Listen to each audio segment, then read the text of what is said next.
Yeah, Thanks. You that's a double whammy. know.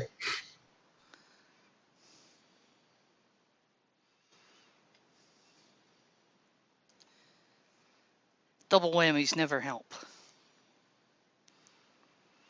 Sarge I says to guess. go from Asia time to US time is more difficult, throws one's internal clock off. I think they're finding that. Yeah, for sure, for sure. The 12 hours. I mean, I went to Africa this year, and this wasn't. This is way worse. Just the total flip, I think, is makes it hard. I guess we should talk about the witness. Do you think we should talk about the witness roundtable that happened at Steamfest? I haven't actually saw that part of the recording, but there's nothing wrong with talking about it when we get further in.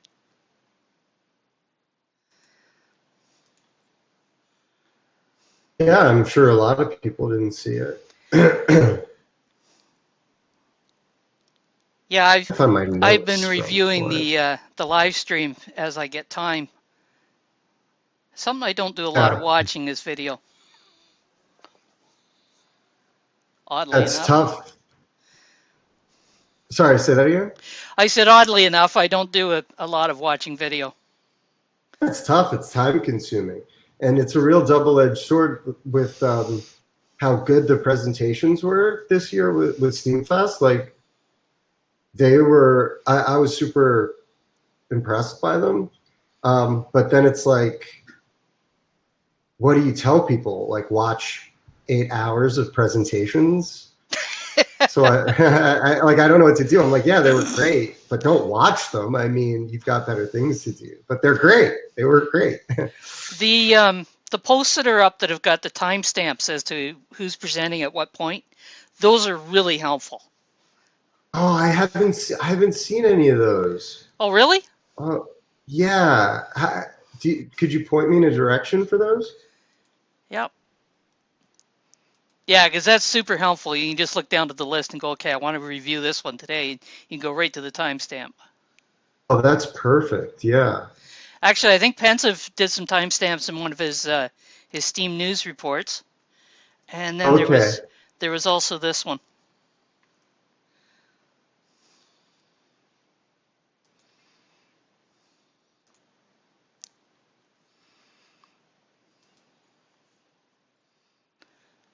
Makes a difference. Are you sharing something with me somewhere? Voice chat text is where we do all the text for these chats. It Ah, should the channel should be ah. directly.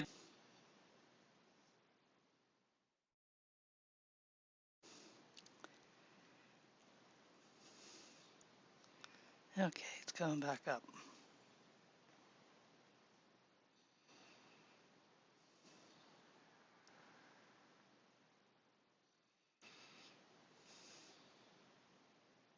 With. Oh, wow.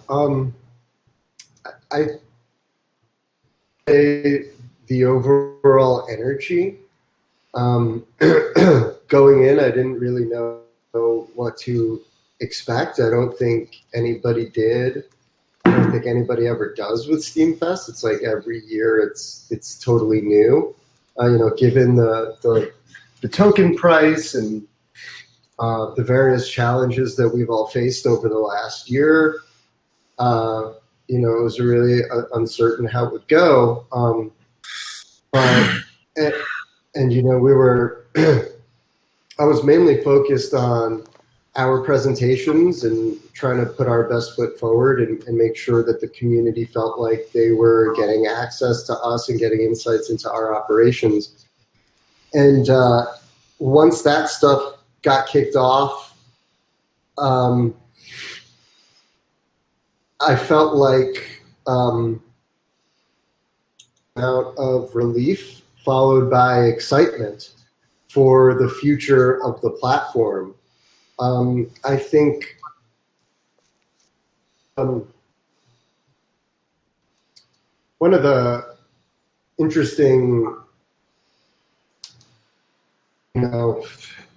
consequences of this or components of this was the witness roundtable that we had. I think it really highlighted the energy and the feeling and the kind of new STEAM attitude. I think a lot of people went into that thinking that there would be this like adversarial energy between the STEAM team and the witnesses, which I don't think any of us actually felt. But you really saw it there that, it was a really healthy conversation. It was a really interesting conversation. One of the things we talked about was things like vote decay and what we can do to make the governance system better and ensure that delegated proof of stake is functioning optimally and that these risk factors are mitigated. Things like a witness being unavailable, if they're deceased in worst case scenario where a witness is no longer functional. How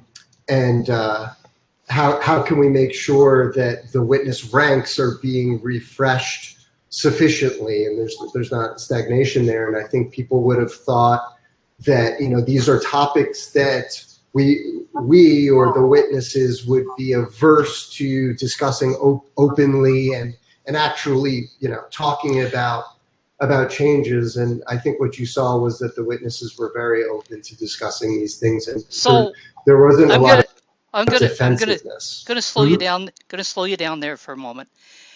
You mentioned that they were discussing things like the witnesses and if they became inactive and how to refresh.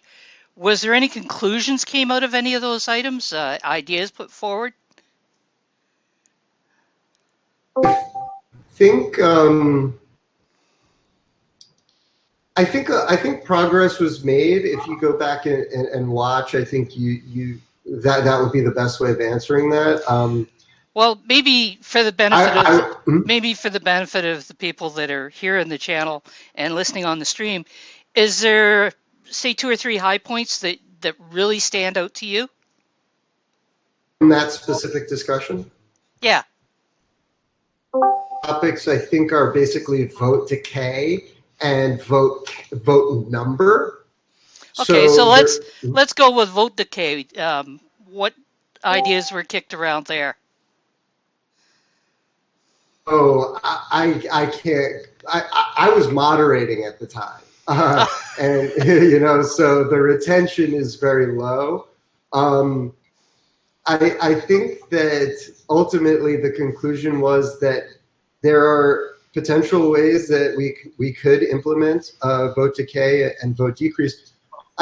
For me, the most interesting outcome was that we actually don't have good data on how bad the situation is with the current witness structure, or alternatively, how good it is. So there's an idea that the churn in the witness ranks is not ideal. We don't actually have any data on that. And I think that the ultimate outcome was what we don't want to do. So NEX, for example, his, if I can speak for him, his main conclusion was, look, DPoS governance is kind of a shit show across the board, and Steam actually stands out as a success story. And so the last thing we want to do is change something that's working. So it's good to be talking about these things and thinking about how we can integrate them in safe ways, but we don't want to mess up what we have. And so the point I made was, it would be good to get some analytics. How bad is the churn rate? To me, the churn rate actually seems quite good in the top 20.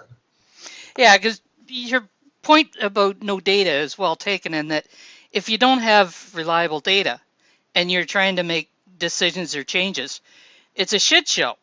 So can you get the data, and how good can it be? I mean, this data, honestly, it doesn't seem hard. Like, all we need to see is who is a top 20 witness, and how long they remain in that position. We could look at EOS and we could ask the question, what's the average time span that a witness remains in the top 20 or in their given position? Like it doesn't seem difficult. And I think the fact that the data doesn't exist is probably a signal that the situation isn't bad enough for anyone to care enough to accumulate that data. But that's just my assessment. But if the question's being raised, then maybe there's a reason to accumulate the data, even if there's, if nothing else, to say it's not really a problem, even if you think it is. Absolutely, and let me be clear. The current implementation is not perfect. We don't believe in such a thing. So there are definitely ways that we can improve it. Nobody should interpret this to say like, oh, the system's perfect. We don't think there are anything to do. You were just asking about the outcome of that conversation. I think this is largely where we landed.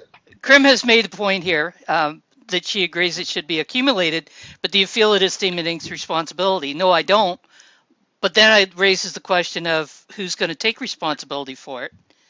And Dan has said vote starts to decay after once per year. If the Steemian is active, no need to refresh. If the Steemian is inactive, the vote will decay. You're referring to a proposal, I'm assuming there, Dan, because that's not the current situation. Is Dan summarizing one of the things that sounds close to one of the things that was discussed in the panel? Okay, cool. Yeah, that's awesome. Thanks, Dan. Dan's the man. Yeah. And I think that actually has been discussed a few times. It's been actively promoted, but it's never seems to come to fruition. So Krim says, the thing about activity is it's pretty easy to write a script to match parameters, so that it gets closer to us having to really define active and live and then break down what that means. This is not a new concept, but how to properly measure and respond to it is the trick. And that was in reference to collecting data. So I see some other witnesses have come in who were also at Steamfest. I'd like to invite you to weigh in on your impressions of the witness panel and what came out of it or didn't to you. Feel free. Nobody's got any opinions? Well, Krim is expressing a few here. That's great. That's okay, Krim. It's just too bad we can't get you on voice, but I get what you're talking, that you can't. So, Agro, did you want to express some opinions on the witness panel from Steamfest? I mean, I've been impressed just with communication since some of the hard forks that happened recently, where there were lots of trouble, and I was seeing really great communication. So I would echo some of what Andrarchy put out there of like, there's not a lot of animosity between what was seen on stage. I thought that was a really good functional conversation.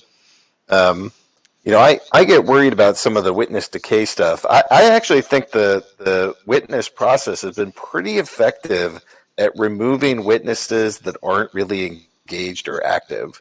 If you look at the churn that we've had, the people that are in that top 20, like when shit hit the fan, every single one of them was there participating and working to go bring the chain back alive. And that to me is like a really healthy sign. So I get sort of nervous about like, let's go do voting decay and things like that. I do agree that people dying would be a major, like if freedom dies and there's no way to change those votes, that would be terrible. So I do think that there ought to be something, but I get nervous, like going back to the NAX quote of like, we have something good here. Let's make sure that we don't screw it up. So that's roughly where I'm at. I agree that we should look into it. I kind of like the idea of like, if the active key hasn't been used for a year, then it just cancels votes, something like that. So I could see that working, because I certainly don't want like permanent votes. That's bad. But also, if you start forcing people to come back like every month or 6 months or whatever, eventually what happens is that the technologically savvy people automate it, which then might actually get you back into the threat of like dead people continue voting because they have a server running somewhere. So I think Steam is a land of unintended consequences. So I like the tone of the conversation. The topics are great. Let's go. How do we have the best governance possible? And I would like the one. I guess my other caution would be, what do you compare against? Like you can get a whole lot of data, but data in a vacuum isn't quite. Maybe maybe it does shine a light on something, but I would also want to see like what are we comparing against? You can't look at like what I don't know, what would we compare against to go validate, is this working, is it not, is it functional, is it not? I wouldn't know what the control would be. It can be argued in both directions, I tend to think. Uh, Frederica asked a question up here. He said, how many of the top 20 did anything to test the forks, though? 2 or 3? My understanding is that some of those people in the top 20 don't really have a whole lot of technical savvy for doing that kind of testing. Am I got the wrong impression on that? No, I think that's accurate. But I know that Ned has been like a proponent of every single witness should be a blockchain dev. But it's funny. Like I went to a talk and I forget the guy, but Ethereum had the entire opposite problem where they're basically managed by all technocrats that don't have any savvy when it comes to like governance, business decisions. They're all a bunch of devs. And so they were really trying to go back the opposite way of, we have to go make these decisions. And one of them in particular that he was describing of, they were considering a worker proposal system.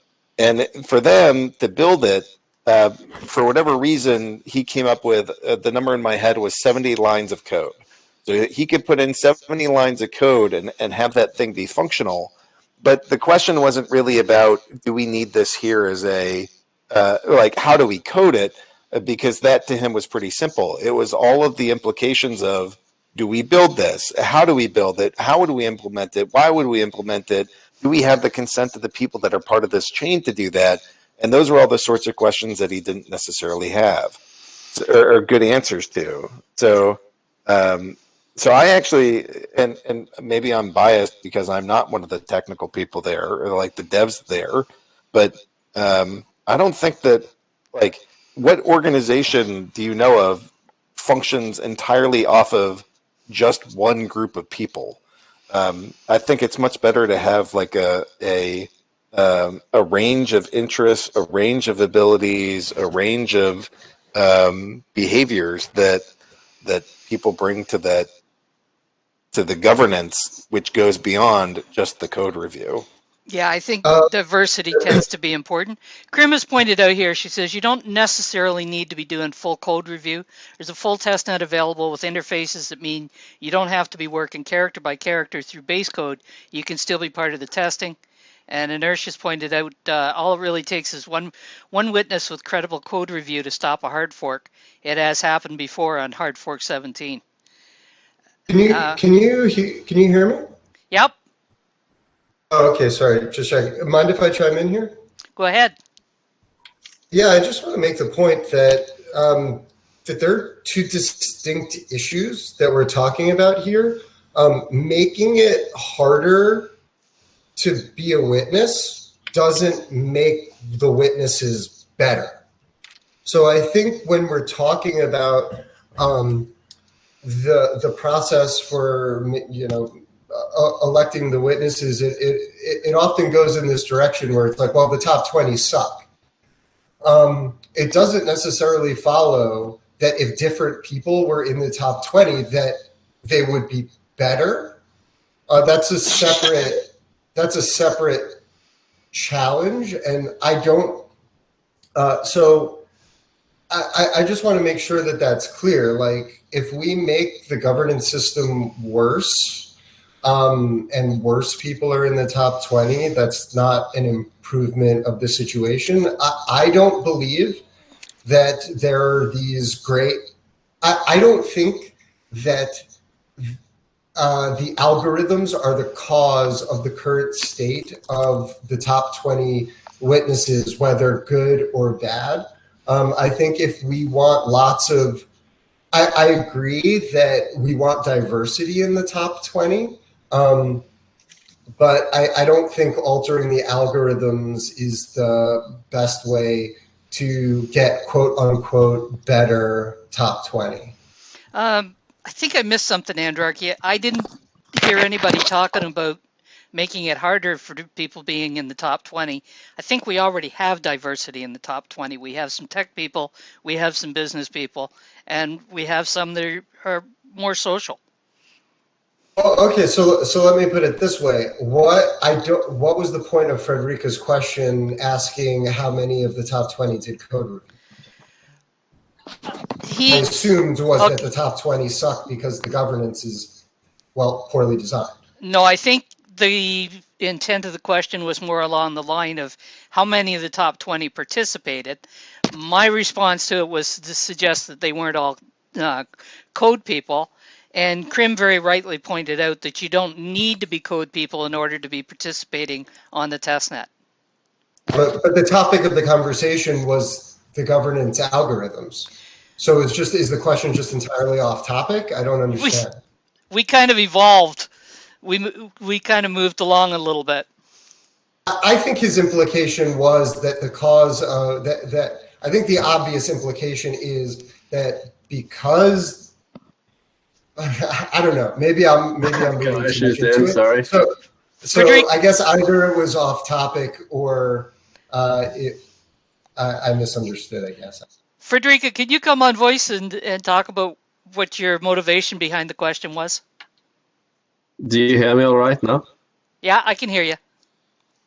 No. There wasn't anything malicious in there. I think it was just the comment by Agro that all of them were participating in the hard fork. And while, of course, that's good and all, I still think that it would be in everyone's best interest if some more, let's say, demanding expectations set by stakeholders and saying that we would like to see participation that is then shared on the blockchain. We would like to see X, Y, Z that actually tries to improve the standard by having open and clear expectations. Now that doesn't imply that it quote unquote sucks. It's just a question mark to the to the claim that quote unquote all were always there and always participating. I think there's a lot of room for improvement, but that doesn't mean that it quote unquote sucks. I see. Cool. Yeah. Thanks for clarifying. And let me just clarify that I think it's an obligation of stakeholders to ride your witnesses and, always be questioning whether they're doing a good enough job and whether they could be doing more and how they could be doing their jobs better, and threatening to unvote them if they're not meeting your standard. So I didn't mean to imply like you should just like these guys are perfect and you shouldn't question anything they're doing. So Mindtraps made the comment, people think that top 20 are inactive when in reality, whenever they need to interfere, they do it pretty effectively. Maybe they feel that way because they don't blog or write reports and such.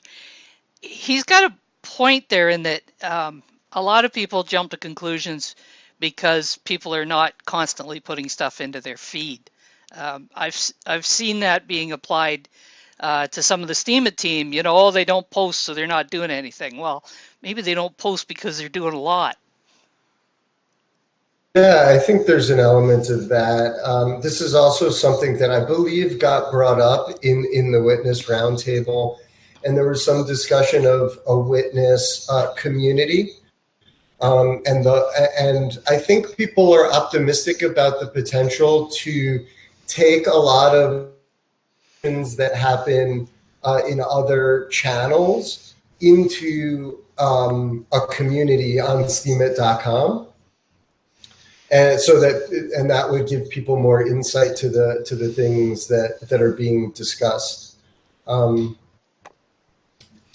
yeah, that I think a community, and those are in private beta. So in case anybody listening didn't watch or listen to the live streams or hear about it, but Roadscape did a demo of communities on Steam through steemit.com, and yeah, that private beta is ongoing. We're basically trying to populate the communities with some content, work out some bugs, with the goal of getting that beta opened up relatively soon.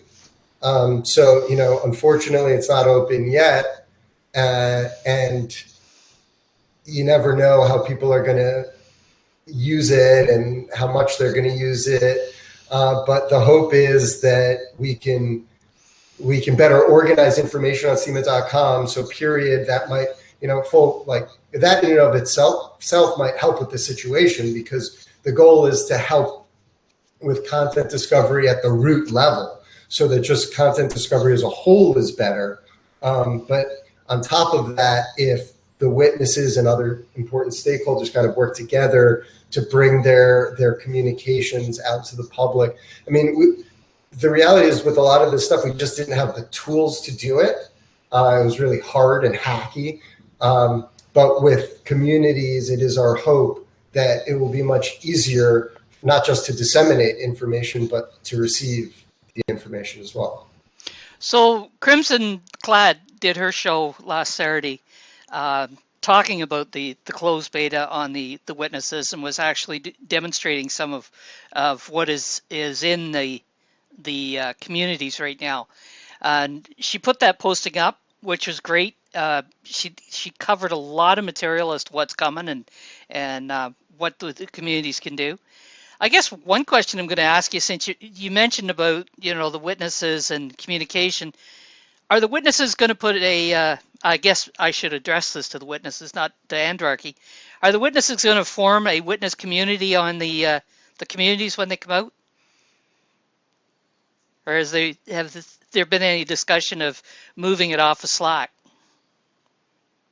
I know BlockTrade suggested it, and that some people talked about it during Steamfest, so I would say it's quite likely. That would be good, I think. So Janie has said, this may seem a little irrelevant, but I also think that witness education in the broader scheme of things needs to be addressed, considering onboarding and all the rest. I'm guessing many vote blindly, others don't vote at all. Lack of layman communication to the general public will result in opinions in all directions, often wrongly so. That's actually one of the reasons for this monthly witness chat existing, Janie, is so that people can get themselves educated on witnesses through participating in this. That was the original behind it. Yeah, I've long felt that not just witnesses, but developers should be teaming up with content creators, other community members. And there are a couple that do this. I feel like Crimi is kind of an example of this. Aggie is kind of an example of this.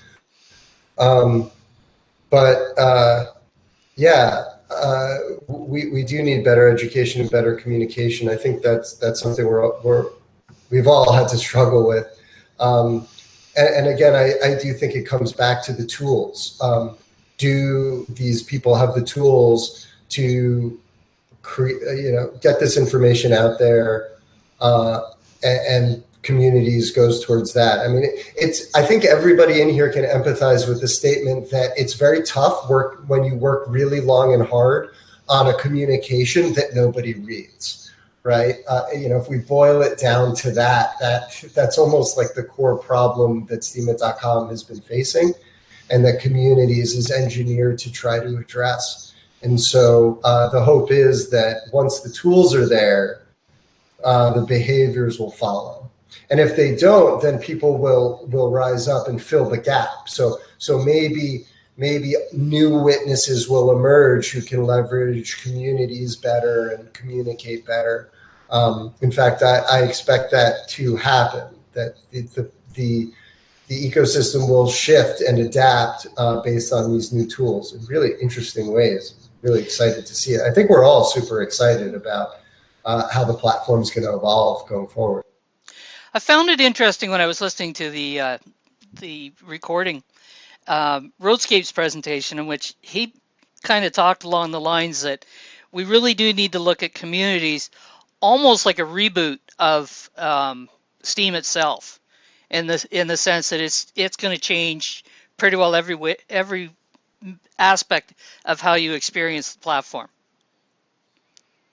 Yeah, absolutely. And one thing we feel that it's important to set expectations on with respect to communities, and we know that this might be a little hard for people to accept, but I think at this point we've actually been delivering now, and maybe we've built up a little bit of credibility. But the first implementation of communities is not going to be the last. In fact, you should expect it to iterate quite rapidly from the moment it's released. So things like showing which communities, how we show communities to new users, like they're all, I can say this with confidence because I've seen what they've been doing in our test environments, and I've been seeing what they've been doing in the beta. This thing is evolving really fast. Since HiveMind is written in Python, we can iterate and improve the system really, really rapidly. So it's not just that communities are going to totally reform the platform, because it's going to change from a blogging platform to something much more akin to Reddit, but we're going to be able to iterate on it too. So it's going to evolve much faster, and it's going to respond much faster to user feedback. And so, just be aware, like when it goes live, it's going to be pretty subtle, and the communities might not even be populated with that much content because we've got a chicken or the egg problem. But as time goes on, they'll fill up with content. More communities will come online, and then we'll take the feedback that we get from users and from community leaders and use that to improve the product quite rapidly. See, Andrarchy, I've watched Crimson's feed about the communities and kind of looked at it and went, yeah, this is looking pretty interesting. And then you say it's going to be more akin to Reddit, and I'm going, oh, that sucks, because I really don't like Reddit. So, maybe we shouldn't compare ourselves to other people or other sites, and we can stay more open. Mindtrap has asked, is it just me? I just mean functionality-wise, But yeah, I hear you. Mindtrap says, is it just me, or have we pinned our hopes on SMTs and communities only? Don't get me wrong, I really do wish that they are the secret sauce. How do you respond to something like that? So a good post on Steam blog about this, and I can understand how it would seem this way to people.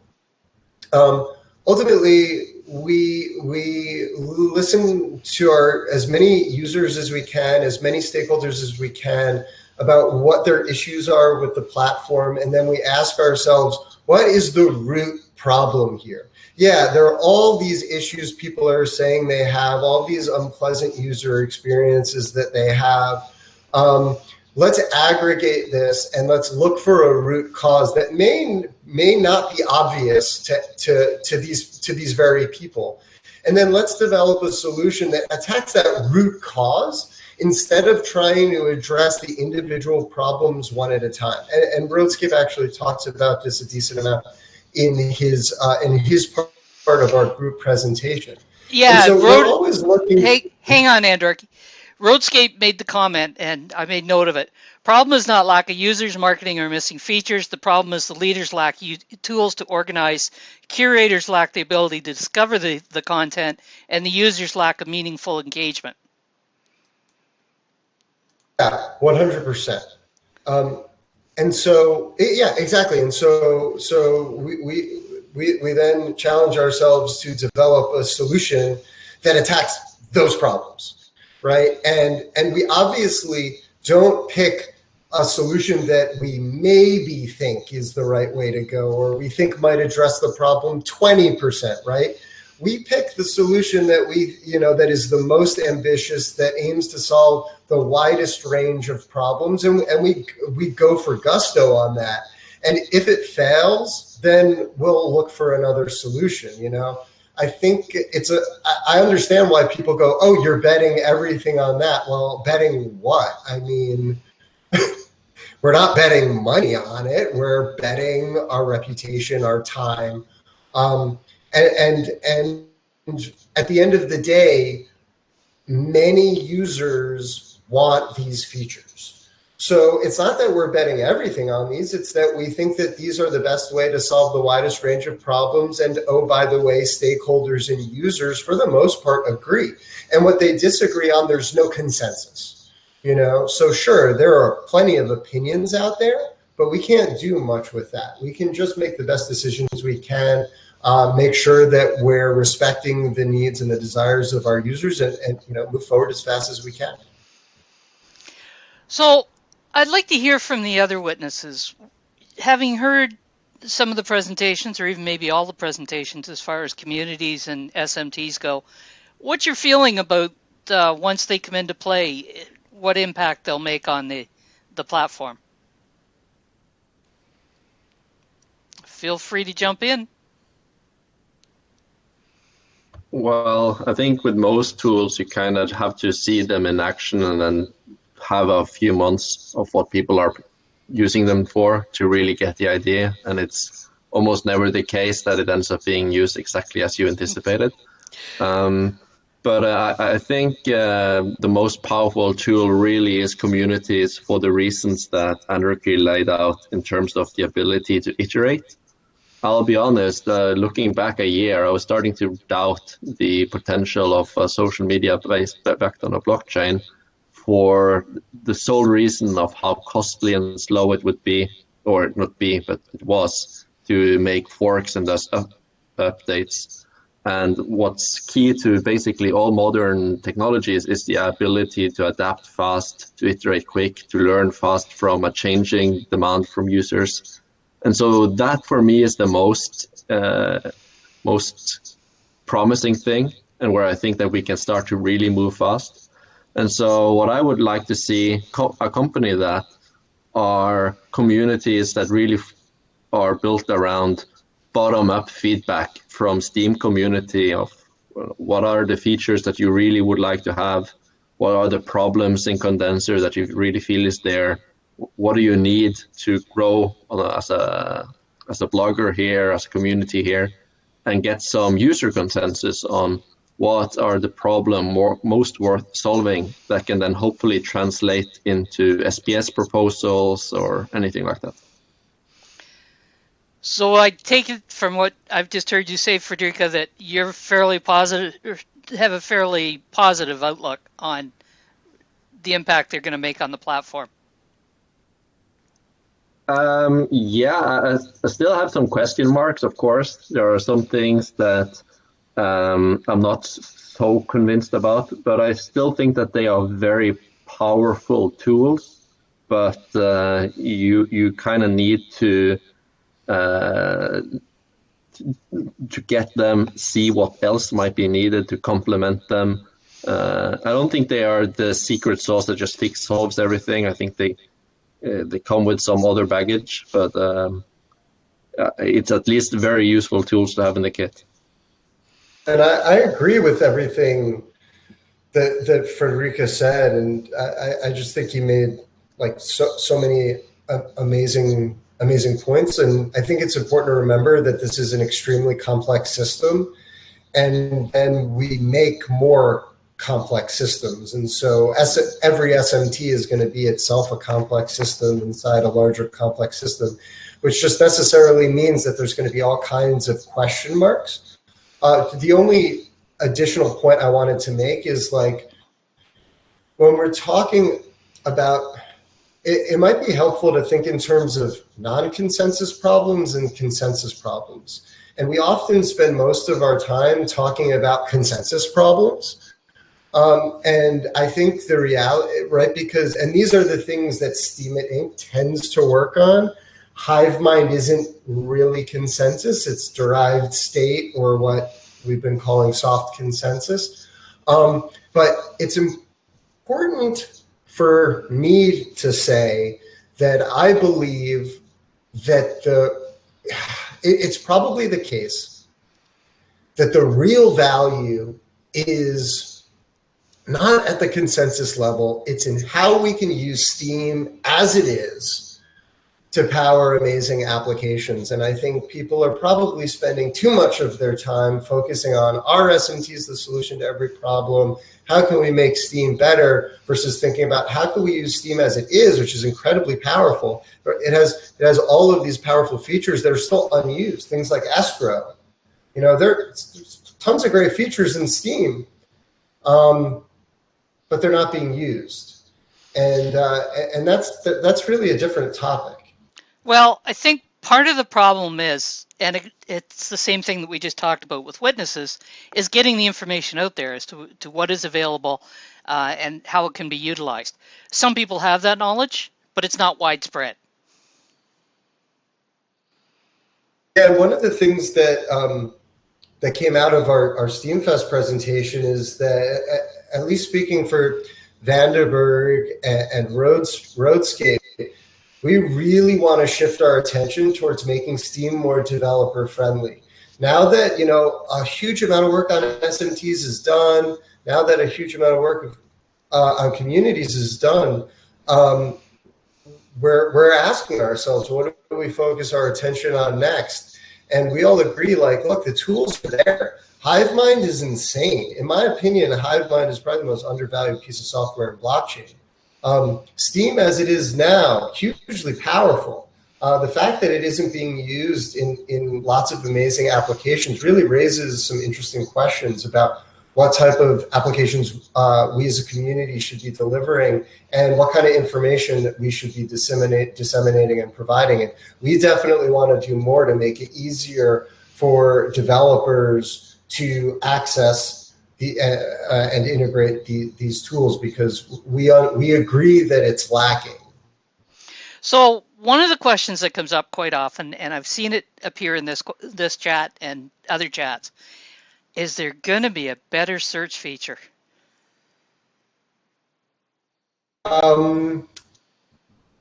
Just give me 1 second.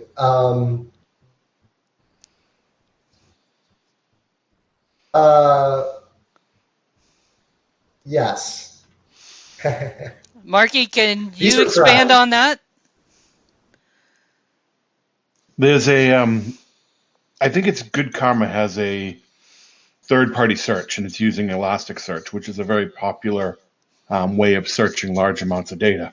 And on the Steemit GitHub, there is actually an Elasticsearch branch, which makes me believe that they're going in that direction as well.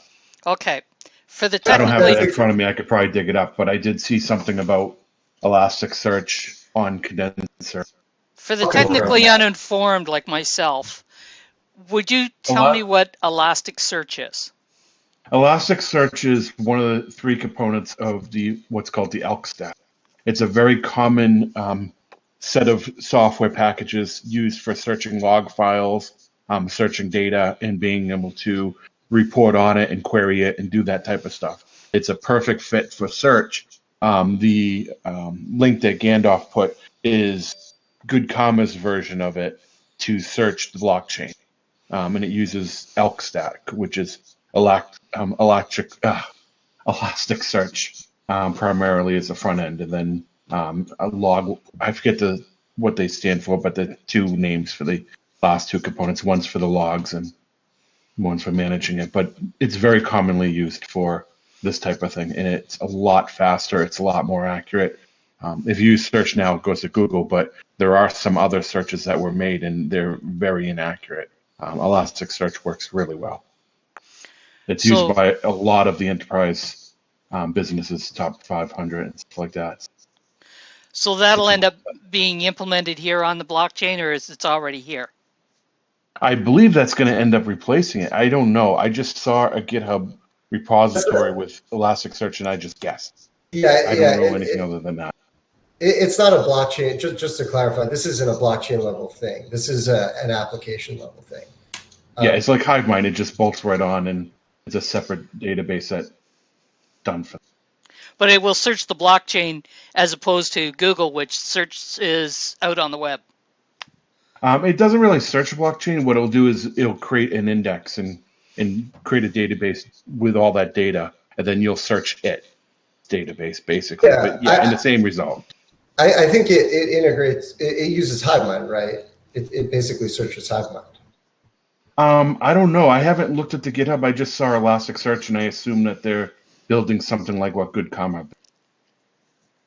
Yeah. It can be bolted on HiveMind. It can index the blockchain and basically turn those into data for the database as well. It could do any number of things. It's pretty much a very unique solution for anything. Not unique, but a general solution for any type of large amounts of data searching. It's not really specific to any one thing. But the use case I see it would be replacing search.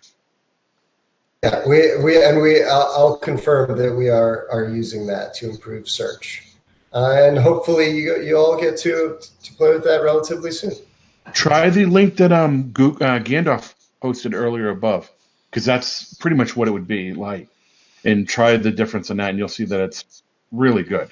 It works really well, especially compared to what we have now. That's a paid solution. It's free to use like interactively, but if you want to integrate it, like SteamPeak integrated it, and they had to pay a monthly fee for it. But it looks like Steemit's going to have their own version that's going to be built into Condensa, which will solve that problem.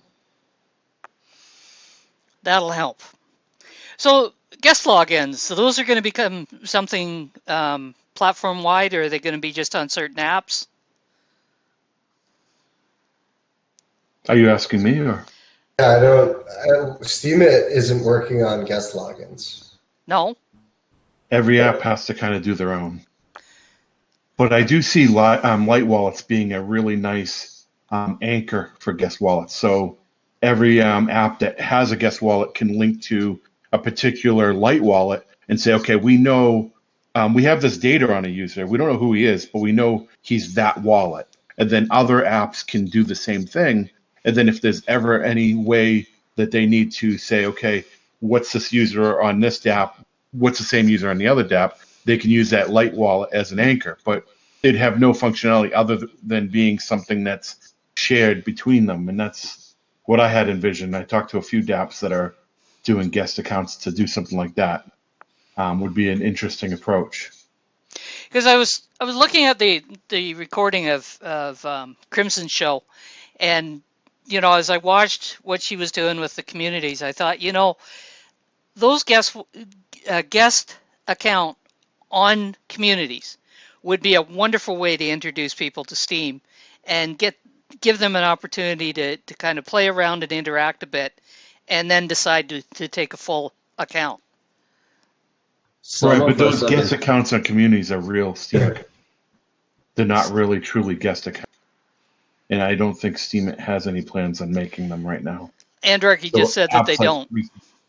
Like 3Speak has created their own. I think Steam Monsters might have one. I'm not sure, but I know a few dApps have created their own guest account. And it's something that every dApp has to do themselves, build their own way of doing it. It's completely different than every other version of it.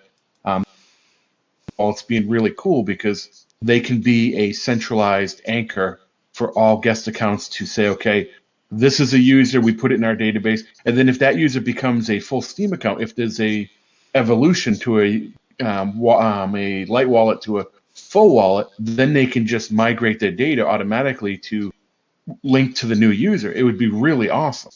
It would. It would be one way of solving the problem without Steam having to actually do anything, and then each individual dApp still has to solve their own problem of how they're going to implement guest accounts, but at least it'd be some way of linking and getting hold of the real account when they become a real user, if they ever upgrade to a full Steam account. So one of the things that came out of Steamfest is a lot of apps started talking about a collaborative effort to develop solutions like this that are cross-platform. And I'm actually collaborating with a community developer who is building a solution to this problem. So I can't really say more, but there is a potential solution in the works that is basically cross-platform, off-chain account creation that provides a unified database of accounts that every app can tap into. The other part of that conversation, so follow my account if you're not already, and stay tuned for hopefully more updates on that. And if any app developers want to talk more about that, feel free to DM me. The other side of that conversation is light accounts, which is a blockchain level change. It is highly unlikely that we would be able to come to a consensus on that as a community for the SMT hard fork. I personally love the conversation of light accounts, and think it's something that we should actively talk about, try to come to a consensus on. And if the community feels that it should be integrated into the blockchain, I think the sooner the better. But I just want to be transparent and say that it seems highly unrealistic from my vantage point that we're going to be able to put that into the SMT hard fork without delaying it. Okay, what would be the difference between a light account and a guest account, or are we interchanging the words? Light accounts presumably are on-chain accounts, like a Bitcoin wallet, that basically has just a public-private key pair, and it can send and receive tokens. That's the most common definition of a light account that's being used in the community. And a guest account is just an off-chain account. It's a non-blockchain account, private database account, however you want to call it. Well, from what I understand, it's basically just a wallet address that can send and receive, but it won't have functionality to post or any of that type of stuff. So that would be a light account. The state amount on it would be a lot less. Be a light account, correct? Yeah. Yeah. And mind you, to make things more confusing, if light accounts launch on the blockchain level, there could be interesting ways to integrate those with off-chain accounts. But for ease of communication, let's define guest accounts as off-blockchain, non-blockchain accounts that apps are using, and define light accounts as those simple wallet address blockchain. They're blockchain accounts. They're a blockchain level change. So the light account, you can send and receive, you couldn't post, and I presume if you can't post, you also can't vote. I believe you'll have ability to witness vote, but it hasn't been determined. Mm-hmm. It But it's doesn't have mostly the to- social features. That's the key point there. Yeah, exactly. Yeah. So in other words, it has everything that a guest account would not have. So it's like the opposite of a guest account, which doesn't have like a wallet, because the guest accounts that most of us make, you can write a comment, you can leave an upvote, but you don't have a wallet, you don't earn Steam, you're not posting back to the actual blockchain yourself. And the key thing is a guest account really is whatever Adapt decides to make a guest account. It's usually going to be social, though. So There's no standard, and every app has to do their own thing to accomplish a guest account feature. But to me, guest accounts is critical because that's a low friction way to get people that don't have to commit to Steam, but they can engage and get their feet wet and kind of get hooked without having any commitment. So I think they're absolutely critical. Exactly. I got a question for you, because totally agree, and I just want your feedback, and just want to make it clear to people listening that a lot of dApps now are talking about developing a standard like this. It's non-consensus, but it's a standard, and this developer that I'm collaborating with is working to build a platform that integrates this standard. Do you think that's a good addition to the ecosystem, even though it's off chain? The standardization is the important part, right? What do you think about that? Absolutely. I think the standardization is basically how they're going to store their data in their database, which no one else is ever going to see. So I don't know how much it would help. The big thing to me is having some common anchor point, like light wallets, that could possibly be promoted to a full Steam account, which I think would be the most critical piece of it. But And I think I agree. But what if aren't there other ways to make the database public without it being on a blockchain? yes, And is but there it'll potential also be there? Say that again. it would also be centralized, most likely.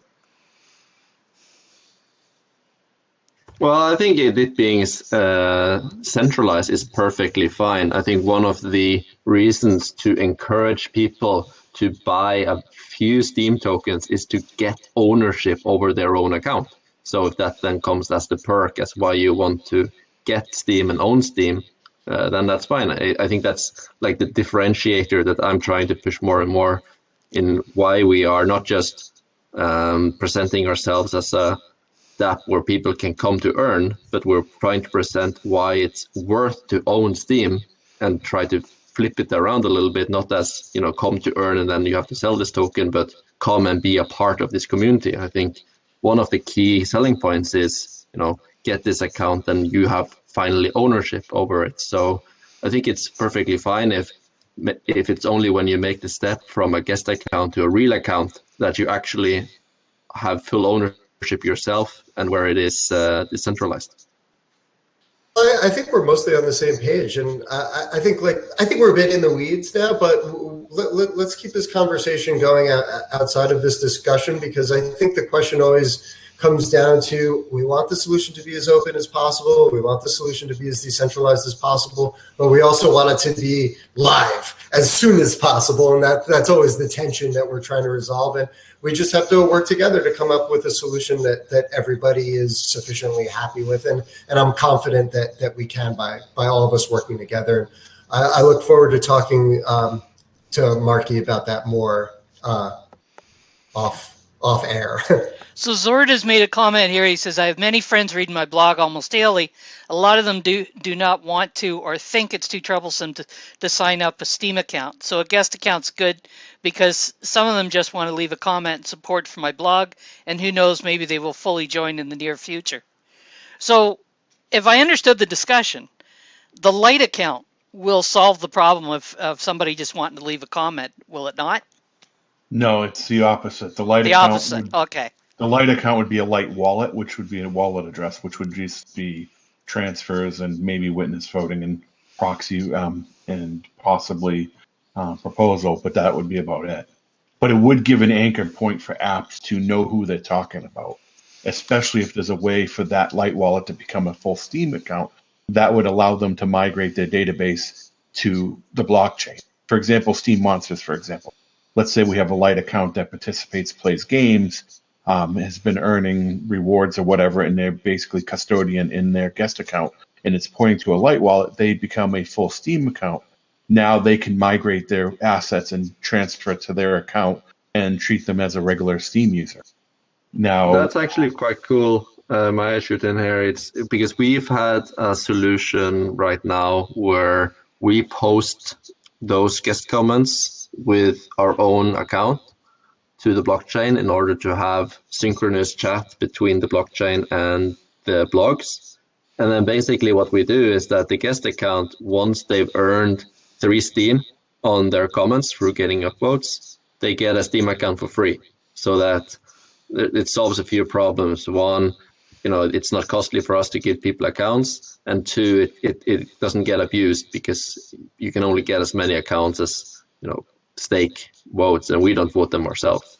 And so it would be great if we could give people a light account for free, and then set it as the benefactor of those comments, because then it's more trustless. So you've had the system for a while, haven't you, Frederica? Yeah. How are you finding it? Are you finding that it's bringing on more people, or are you able to tell?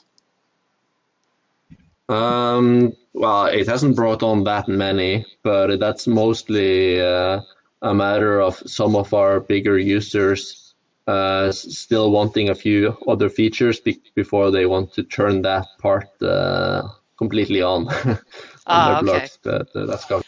I'd hate to say this, but it's working very well for DLive. For example, PewDiePie went over to DLive after they left us, and he got over 550,000 subscribers.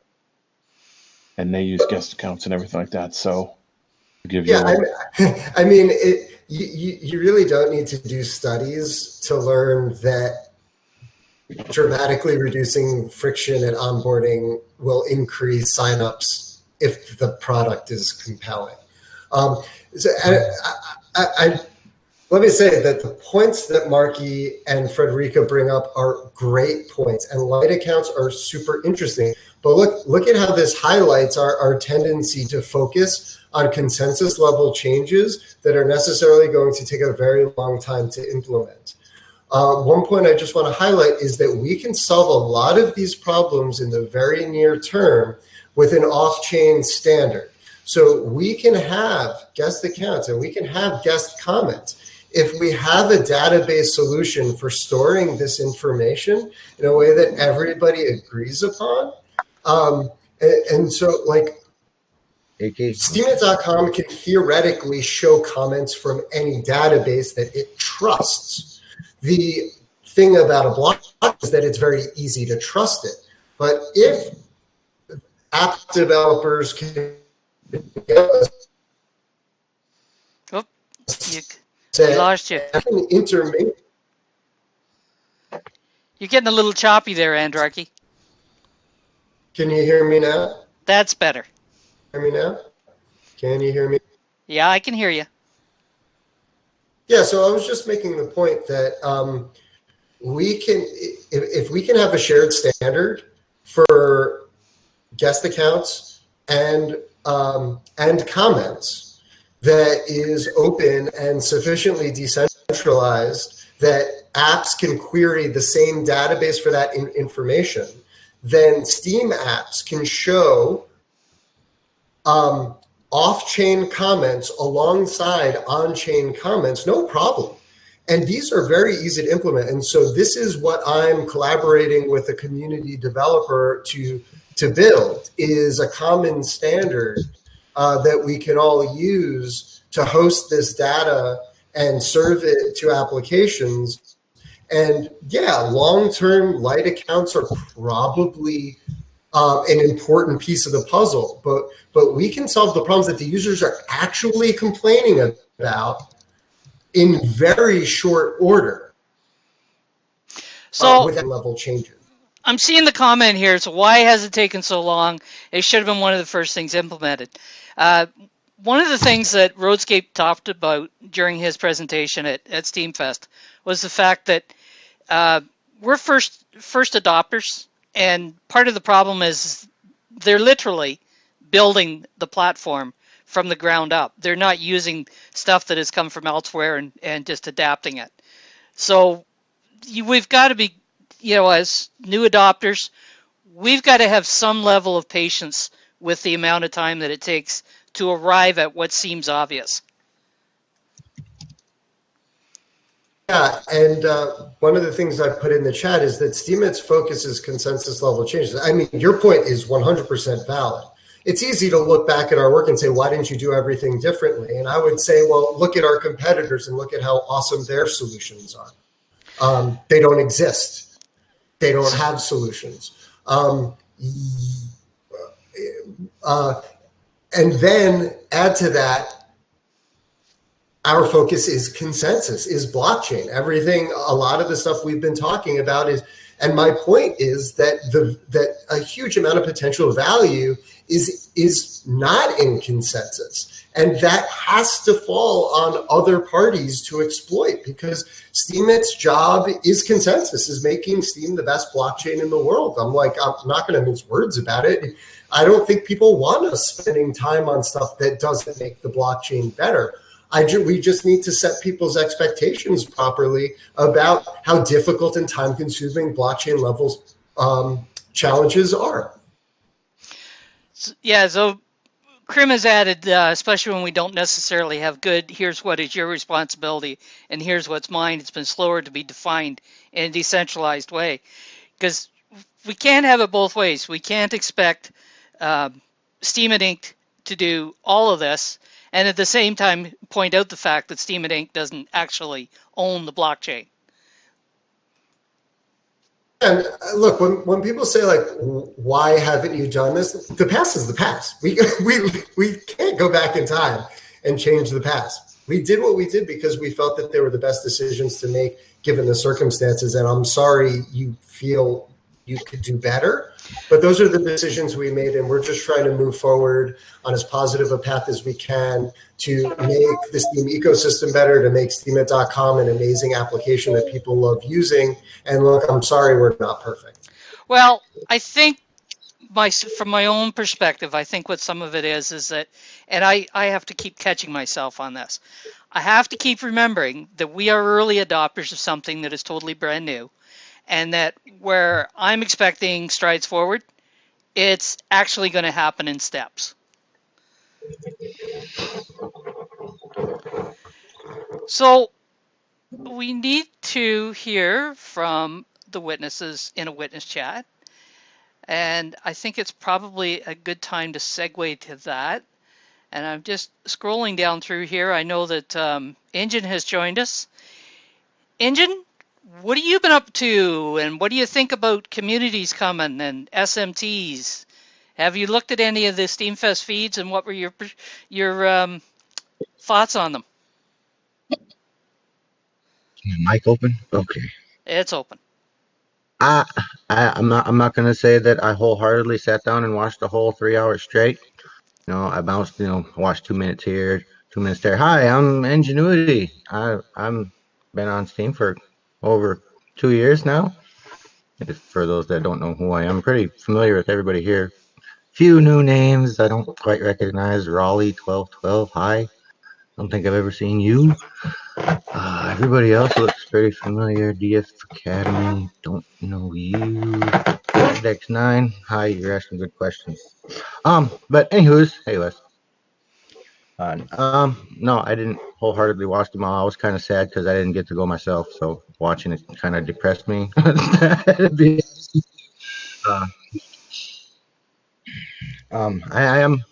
I'm kind of excited. Yeah, I would love to sit down with you again, Andrew, but to see what happens with the communities, I'm sure there'll be a lot of. Sorry, my daughter's climbing up in my lap at the moment. I'll say hi. Say hi. Hi. That's fair. So, what's your thoughts on communities? How do you? Yes, sorry, thank you. I lost track. I'm sure there'll be a lot of tried and failed things that happen with the communities. I'm obviously I want to try myself and see how it goes. I like the fact that it's going to be inexpensive compared to other things. I really want to know more about the Steam Lite creation for accounts that was just mentioned. That part I completely missed, and it went. It was talked about. It has to, I believe it has to be part of the hard fork for the SM. Doesn't have to be part of the hard fork for the SMTs, but it'll be included in that. And the SMTs are going to come later. Right on. Should be interesting. But moving forward, that's the main thing. Obviously, everybody here is invested one way or another in blockchain, and it's good to see everybody agreeing on that. We need to make good changes that positively impact us so we can get more people over here and start adopting these normies. I guess that's a good way to put it. It is difficult. What? That's Barbie, I think. I'm not entirely sure. But I'm gonna mute myself in case someone else here decides to start trying to talk with me. Okie doke. Let me hear. Sorry, I was late. Okay, next up there is Marky. We've talked to you a little bit. What's your feeling about the communities coming, and what kind of impact do you think they're going to make?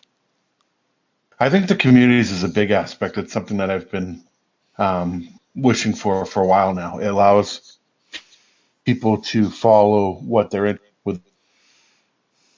If somebody is tired of seeing Steam posts on trending, they can follow the Steam community or not follow. Aggregates a lot of Steam.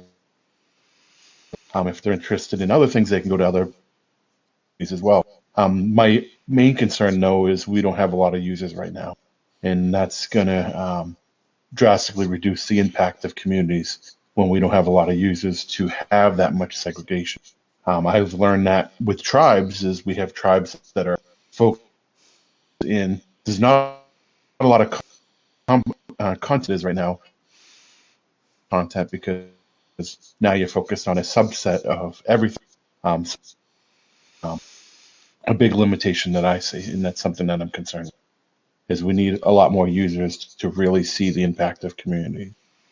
But I think it's a really good step in the right direction. I think going forward, this will allow us to do more things like these other things that bring fun, engagement, and I think engagement is one of the number, as well as getting new users. But we need more people.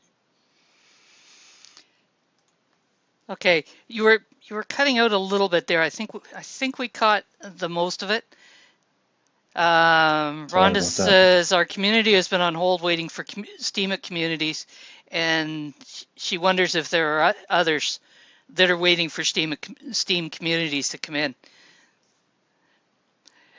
Yeah, the user level is concerning. The active user level is concerning. We do have a lot of users, but there's a lot of inactive ones as well. I think it's going to get kind of interesting to see whether the communities actually bring other people into activity. I would say the tribe certainly did when they started. There were people that re-engaged that hadn't been engaging in a while.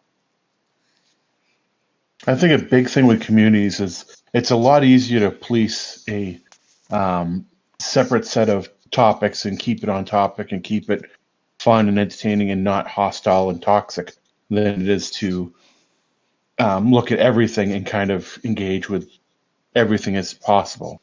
Like, for example, on STEM Geeks, which is science, it's easy to keep it focused rather than on Steam, where it's just everything and everything. And there's posts that are really low level that get distracting, and stuff like ActiveFit posts nonstop, and D-like posts, and all these posts that don't really add to the conversation.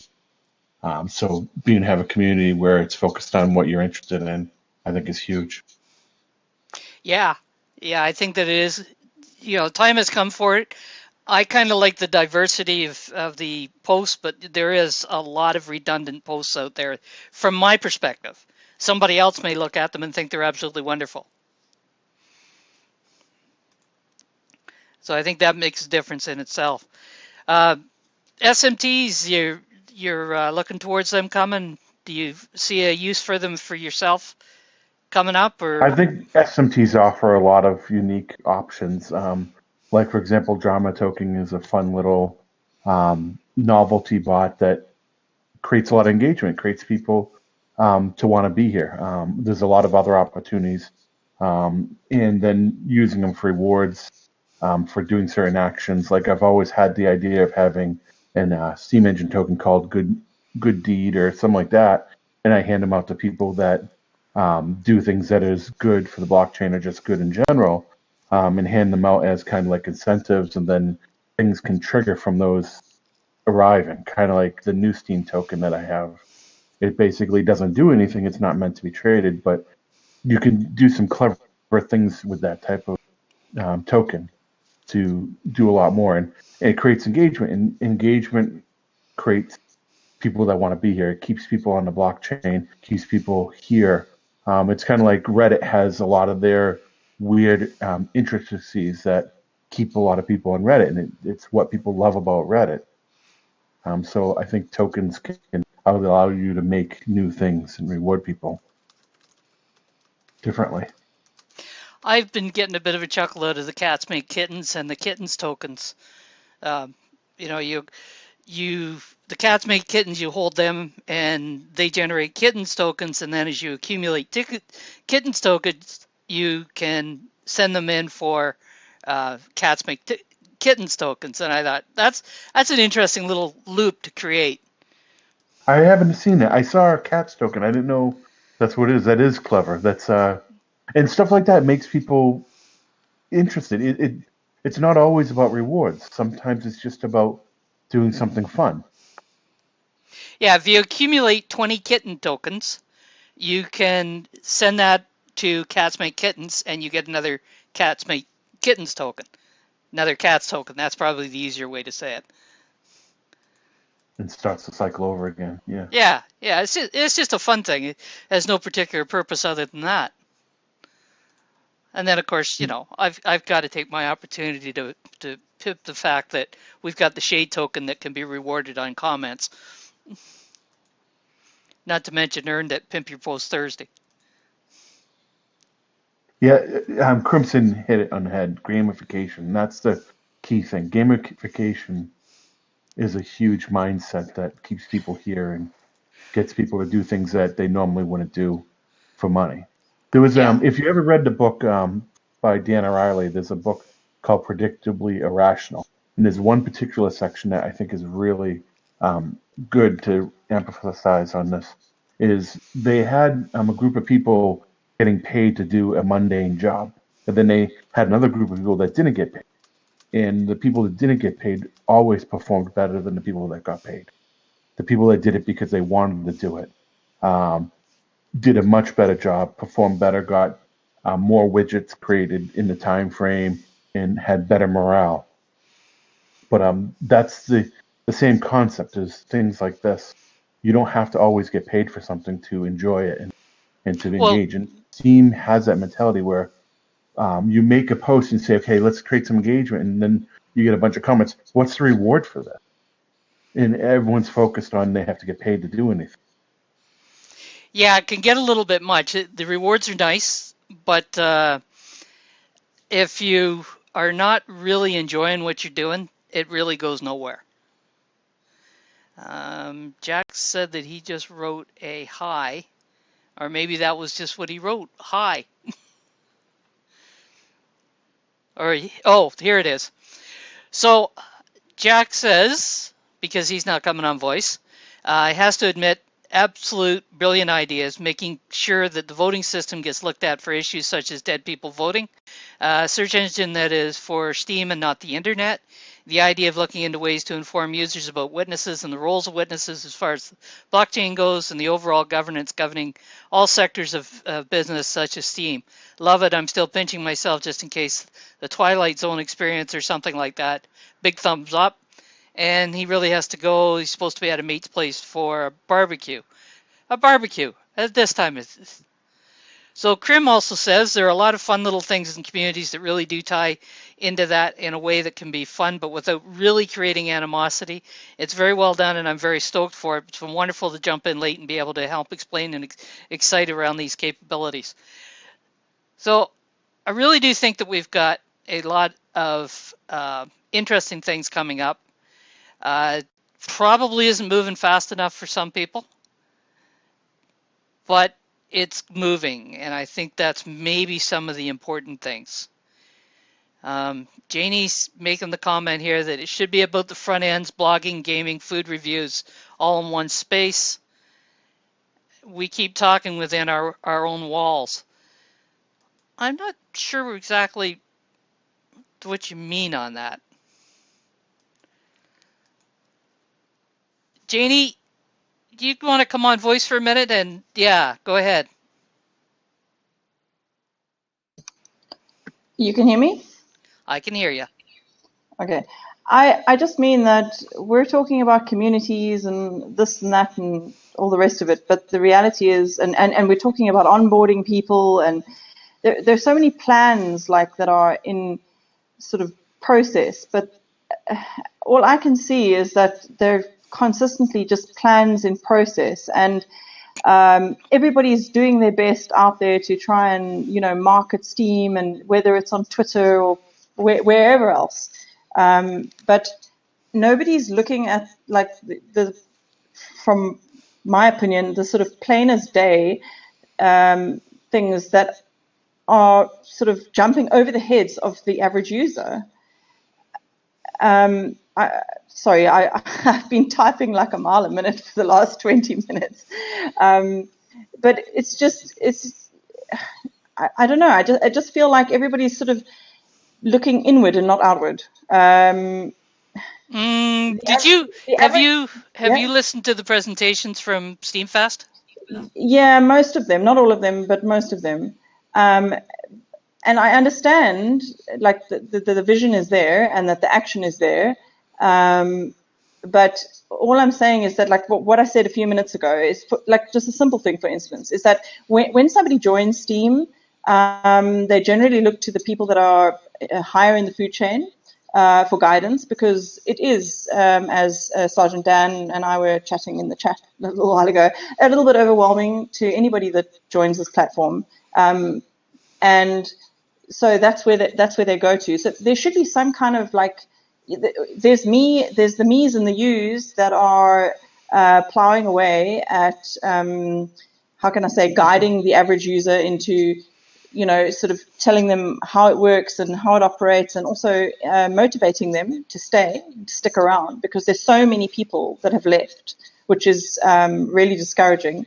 But there should be a little bit of that coming from the top of the food chain, in my opinion, as well. And there isn't much of that. So there's the yous and the me's that are doing that, like the everyday users. But, like, we only have so much influence. But when I think I speak for everybody that sort of when they join this network, that they generally look to the top to see who and how and where.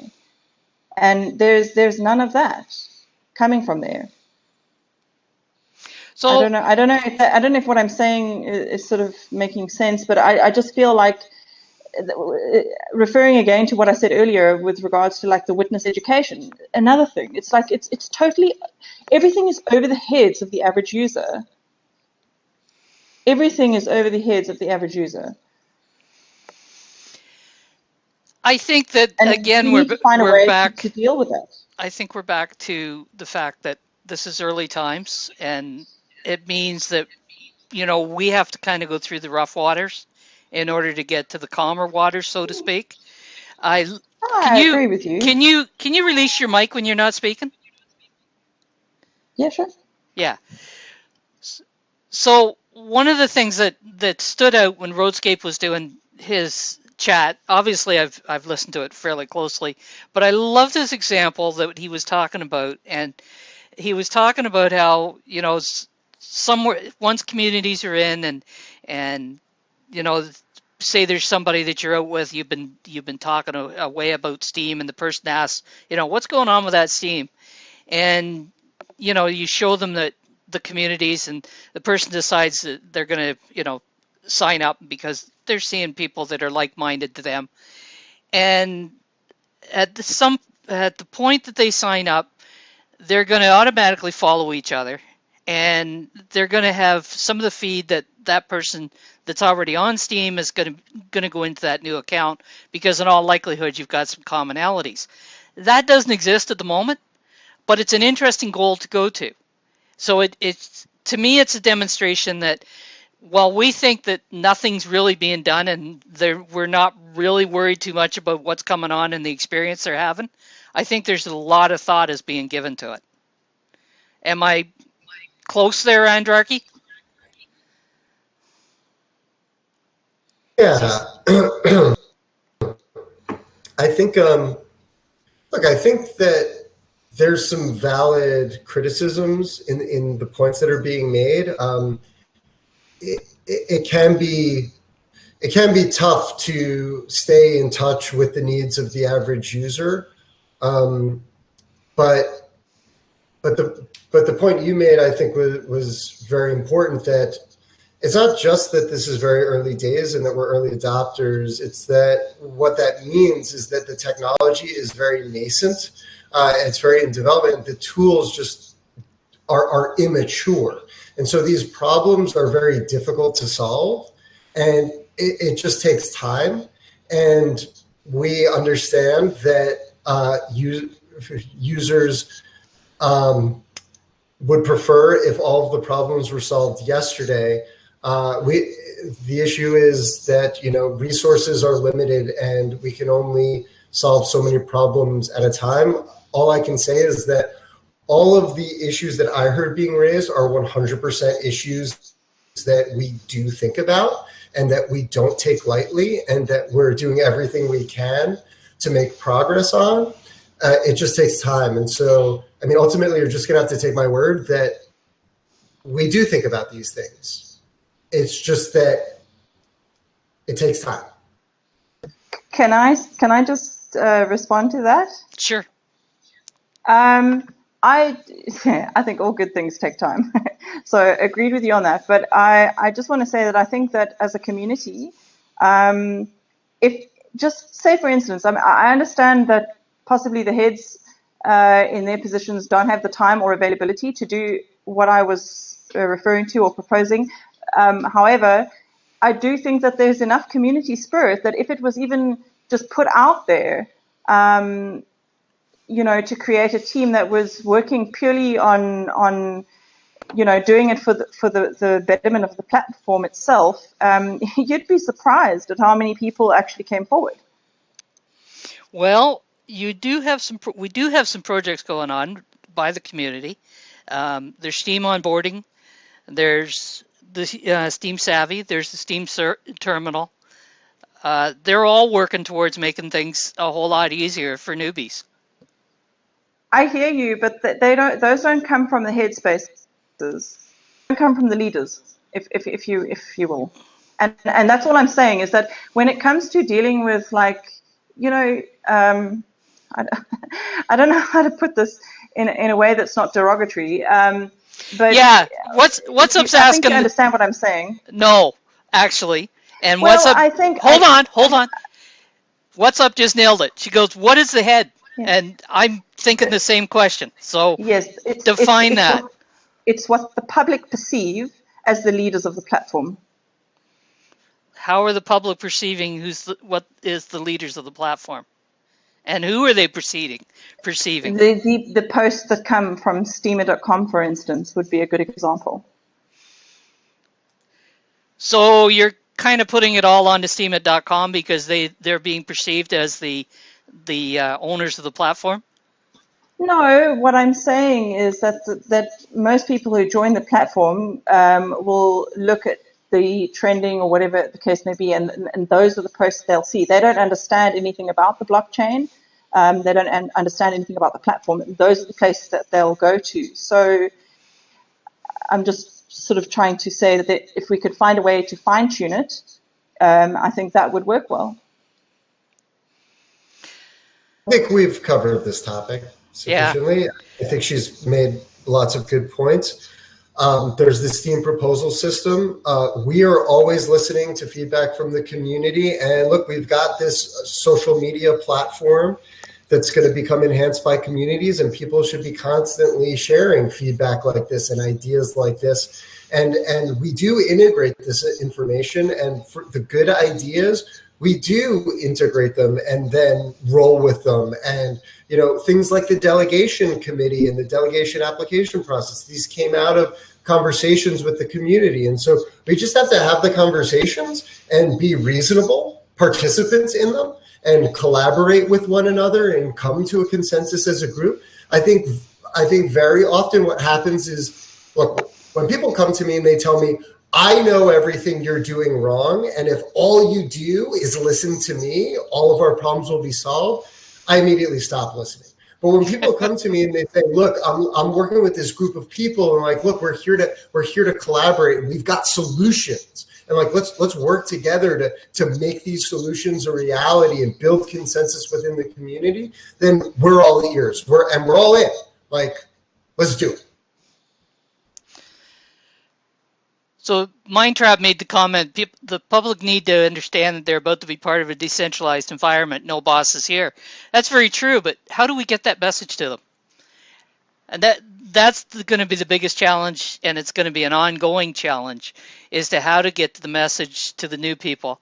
Because even if you give them content to read as soon as they come on board, the average one is going to scan through and never notice it, and they might or might not come back to it, and then they'll complain because nobody told them. And the important thing to remember is it's a multivariate problem, and I think Roadscape did a great job of addressing this in his part of the group presentation. And I'm sorry to keep plugging it, but if you haven't seen that, you really have to go watch that, because I don't think we can really have much of a conversation if you haven't seen that, because I think he just nails these points, which is we have to get everything lined up so that when users sign on to the site, and honestly, I think that this goes to the heart of the issues that the user just brought up, is that, and he said it, he acknowledged it. We have to make it so that the moment you hit Steemit.com, you're loving it. You're seeing content that you love, that is funny, that makes you happy, that creates a really engaging and fun experience. Sign up has to be super easy and fast, and that's why an invite or invite/referral system is something we've been thinking a lot about and are eager to start working on. It's not one thing. It's so many things, and we got to solve them all in the right order, and it's all going to take time. But Facebook, people forget how long it took for Facebook to go from 0 users to 1 million or whatever. This stuff does not happen overnight. Yeah, the first Facebook that I was on was pretty lame. As far as I was concerned, I just figured it'd be a passing fad. Twitter, the same thing. I didn't think Twitter would hang around. They've all had their development periods. And really surviving, this isn't the sexy thing to talk about, that the importance of surviving. Because if, one could just as easily argue that the platforms that succeed aren't the ones that necessarily grow the fastest or offer the craziest functionality. They're the ones that just survive the longest, and so they accrue the most users. Now, obviously, part of the way they do that is by offering amazing experiences to people, but people underestimate the importance of survival in this game. It's huge. Jeannie has a question.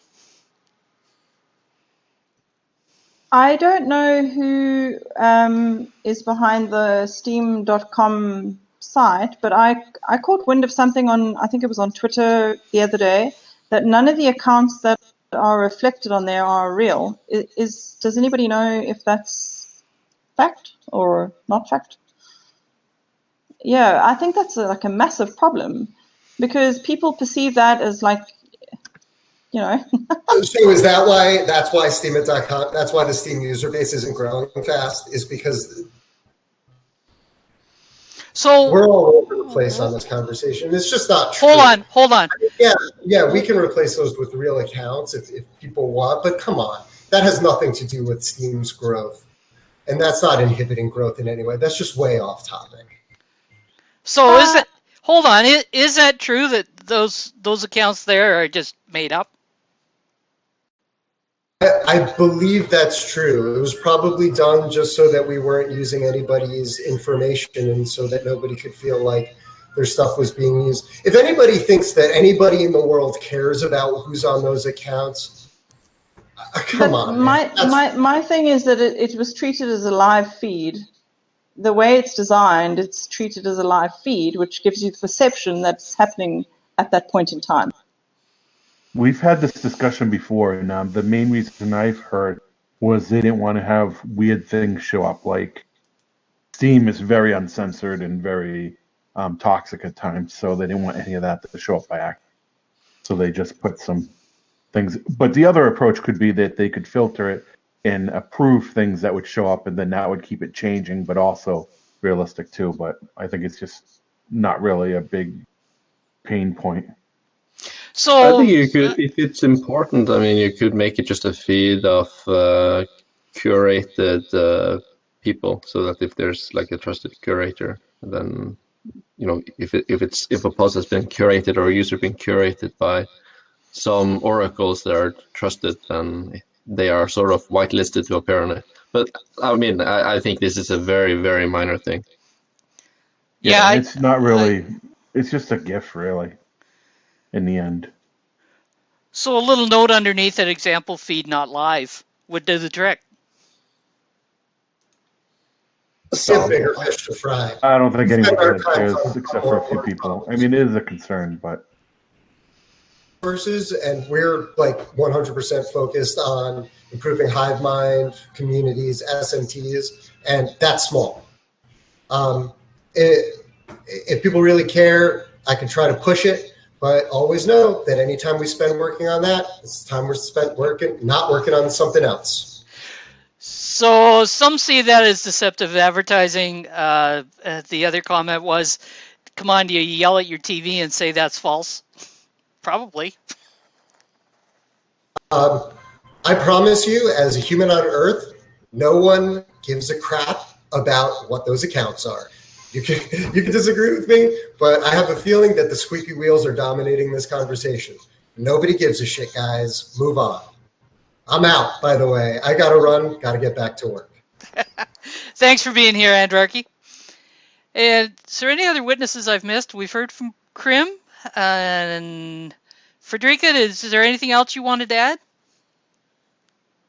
Well, I was kind of missing the last part of the discussions in terms of the topics, but I just want to re-emphasize again that now with communities, Hive, and the ability to do faster iterations, I really, really, really want to see more of a bottom-up feedback structure and people talking together about what really is the most pressing problem. I feel that the SPS has huge potential. It is currently working a little bit backwards from the point of view of an efficient innovation model where we have solutions coming rather than problems being listed and then addressed. So what really to the people in this room are the things that would add the most value if it was brought to the ecosystem, or what are the most significant problems that need solving? I think we need to start from there. And yeah, I mean, that goes to the question someone had earlier that, why haven't all these things been done 2 years ago? Well, why haven't it been stated jointly by a community that this really is the biggest trouble or the biggest flaw in condenser or the biggest annoyance, or however you want to put it. So I really think that would be key, to have people work together a bit more and saying, okay, this is what we want priority to be given to, and then all of us witnesses, devs, and others can look at that and go. So you mentioned the SPS. It's something that I've been noticing. Some of those proposals that are being submitted seem to be more like they're polling the community than actual proposals for projects. Is that an intended use of the SPS, or is that just what's evolving? I think it could be. For instance, I was talking about that with BlockTrades, about how my idea, which is before giving a lot of support to a proposal, or before a dev should even construct a suggestion, there should be a validation by the community that it is a problem worth solving, aka a vote or something that, we really want this, so that it's not, you don't build a key and then go search for a door. You find a door that's worth opening and then make a key for it, So I think that using the SPS to vote in that way, where basically you set the request as 1 SPD per day and you return it to the Steam DAO so that you don't actually get anything. But then you use that as a way to poll the community to test if there's actually demand for something, or to test or to get feedback on what really is the problem we're solving, what is the solution that would bring the most value, and then you implement the actual proposal. I think that would make a lot of sense. Maybe it should be a tool that's besides the SPS so that you don't bundle it. But I think the way it is right now, that's a quite good use. So one of the ones that I noticed was the one that CryptoDrive did in regards to the power down. So I think the last time I saw that, it was either close to being voted as if it was being accepted or had already reached that point. Does that now mean that the witnesses are now going to start talking about that as to whether that's going to be coded and utilized, or what's going to happen? Like, it's one thing for somebody like CryptoDrive to put that in there. Next question is, what's the next steps are being taken? Yeah, I know it has been talked about. It's one of the reasons I use the example. Like, is that poll having an effect on whether that moves forward and any next steps being made? Well, I mean, it gives a small indication of what stake would be in favor of it if it were to be included in the fork proposal. Well, he of course believes that adds some value. Everyone can speak for themselves. I think that the next fork should focus mostly on the SMT implementation and keep it simple and get that thing right. But I would hope that rather than the SPS becoming the global DPoll, that instead there's a community for fork suggestions that can have a feature like that implemented, because it's really just making use of something that's a bit inconvenient in Steam, which is that it's hard to run a poll that lasts and have people's attention for more than 2 or 3 days until it's out of people's feeds. So I would hope that there's another solution for that. Yeah, because when I saw it come through, and then I think there was another one followed along behind it that was more poll than actual proposal, and I thought, aren't we going to start muddying the waters with actual, for the actual proposals at some point if this picks up? So how do some of the other witnesses feel about the SPS being used as a polling tool?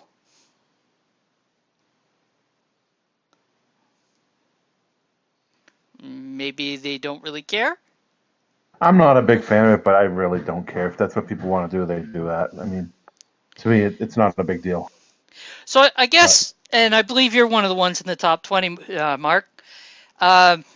Is that something that you're going to go to the SPS and take a look and see what polls are there for what the witnesses are going to talk about?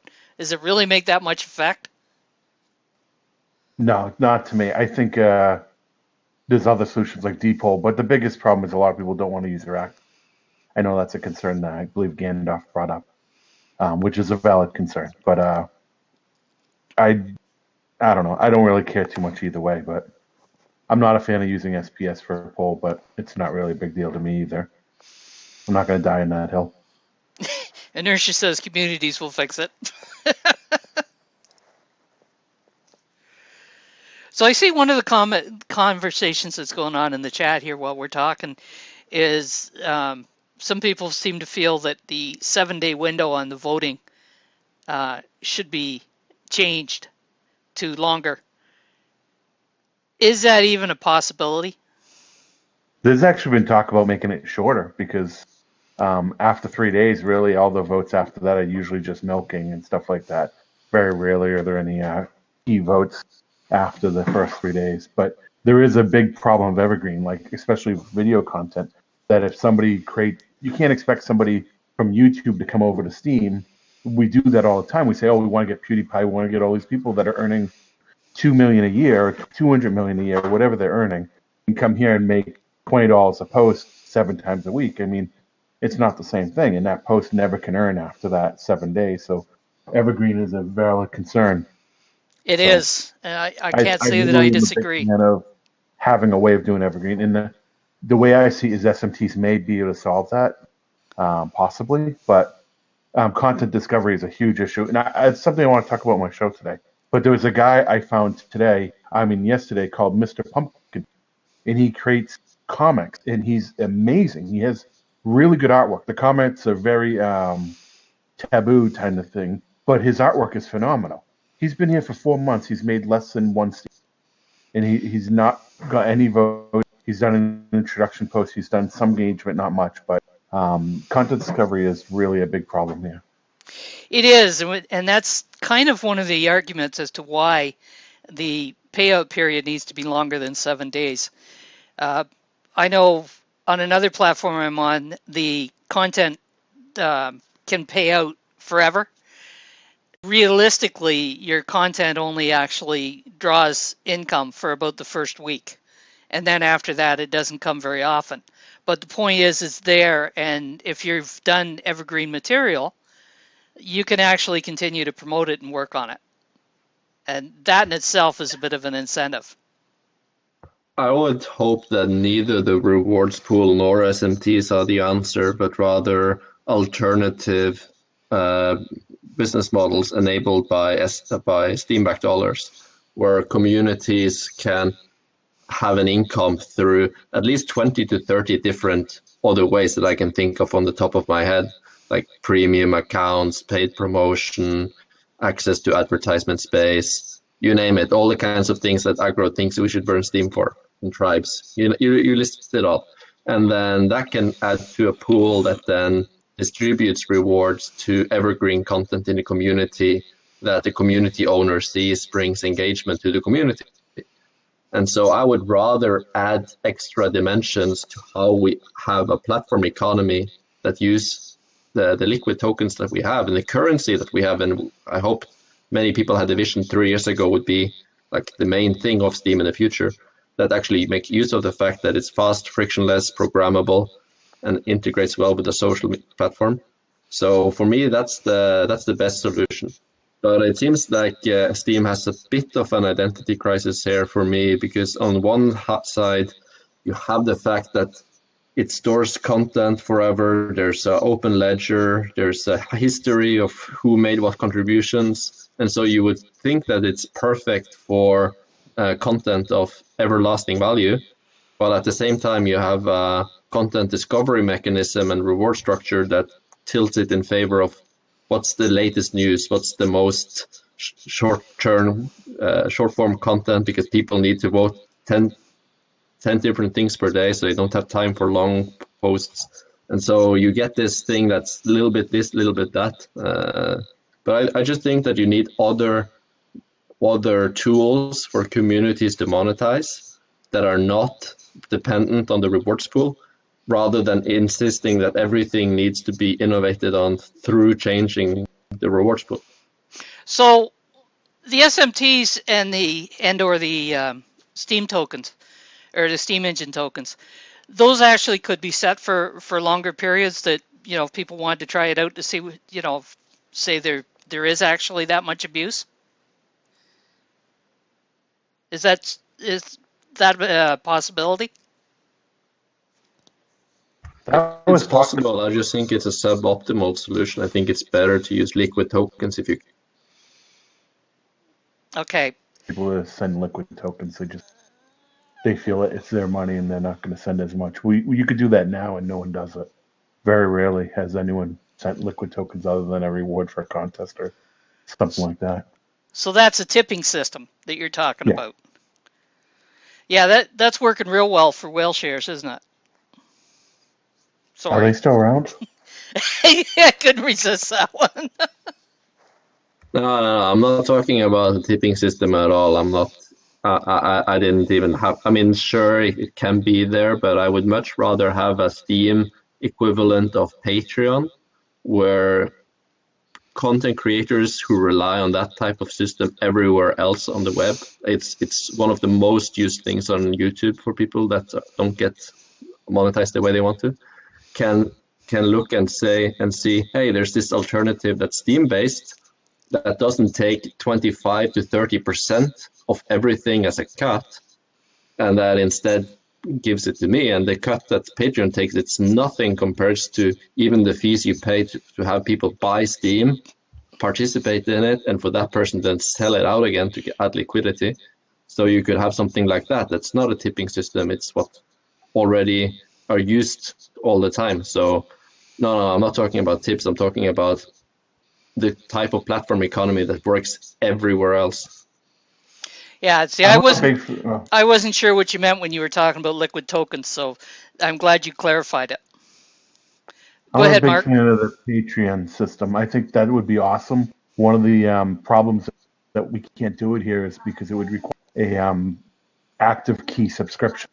Because unless if they could deposit a certain amount to cover subscriptions, but it would require an app to have your active key to continually make payouts, which is not going to happen. But I am a fan of the tipping system. I don't think that's going to replace voting, and I don't think that's a solution to everything. But having it here is not a bad thing. I think it would be great to have an option to tip on every comment, every post. Have a little tip button. I'm all for it. A Patreon system would be awesome, but we have to find some way of getting over the, hey, you have my active key, so you can automatically make payments on my behalf solution, which is probably going to end up being you deposit a certain amount and it warns you when your balance is getting low to cover what subscriptions you subscribe to is, I think, the best we can ask. I think that we're going to see a lot of possibilities and innovation in the future, and I really don't think we're going to be limited. So we're coming up on the top of the hour. In fact, we're pretty much at the top of the hour. The next witness chat will be on the 11th of December. That'll take us back to the second Wednesday of the month. I moved it forward this time to be able to involve the Steamfest results a little bit more. So I want to take my opportunity to thank everybody for coming. I hope that you've found attending has been informative and hopefully thought-provoking. And all being well, and my recording worked this time, I'll have the recording up on for people to listen into. So, you've been listening to Shadows Pub hosts the monthly witness chat from the Ramble. And until next time, it's all about community. And streams off.